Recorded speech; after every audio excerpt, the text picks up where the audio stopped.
This is the Lone Crater YouTube. We hope this video helps. You start by enabling Bluetooth on your phone and turning the car to accessory or on so the Coleman system powers up.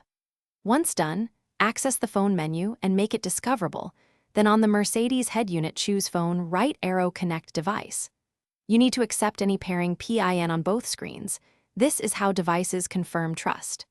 Make sure no other phone is actively paired, because the car prefers the last connected device and can block new pairings. You now run the system search. Select Search for Phones or Add Device and wait for your phone's name to appear. When it shows, select your phone and the head unit will display a numeric PIN. Compare that PIN with the one on your phone to confirm they match. Then accept or confirm on both screens.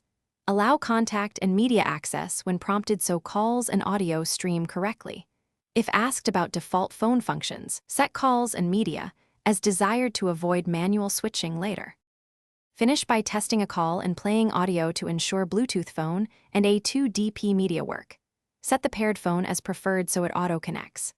If pairing fails, remove old devices from the Mercedes and phone Bluetooth lists, then retry because stale entries often block new connections.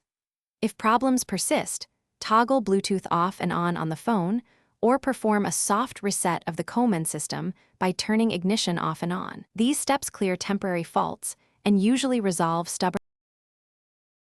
Thanks for watching. Consider subscribing if we helped you.